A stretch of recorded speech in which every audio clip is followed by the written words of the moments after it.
Բեզաչոտնիկ խոսքը ասում են, հետո դրա պատասխանը չեն տալիս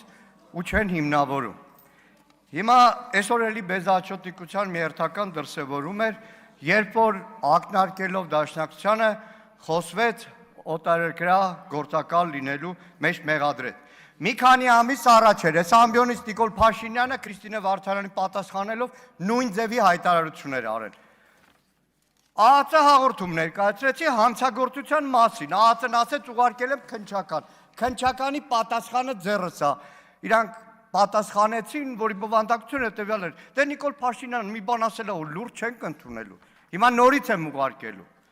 Ինչ վերաբերում է ազդեցության գործակալին, նախ ճշտում, երեկվա իմ ազդեցության գործակալ ձևակերպումը Արշակ Կարապետյանին չէր վերաբերում, Նիկոլ Փաշինյանի ուրիշ նշանակած կադրի էր վերաբերում։ Ունեցել մունատ գալիս, ոնց որ մենք ենք նշանակել այդ պաշտոնյաներին, մենք ենք տարբեր պաշտոնների հանել ու դրել։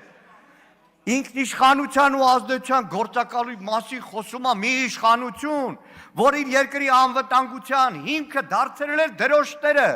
Հիշեք, Հայաստանում ամեն քայլափոխի Ռուսաստանի դրոշը տնկված էր, Ամերիկայի դրոշը երասխուն դրված էր, իբր անվտանգություն ենք ապահովում, Եվրամիության դրոշներով, այդ ինքնիշխանությունը ապահովող են ամբողջ կյանքը, ամբողջ իր պայքարով, մեր երկրի ժողովրդի իրավունքները պաշտպանելն են, բան, հա ազդեցության գործակալ։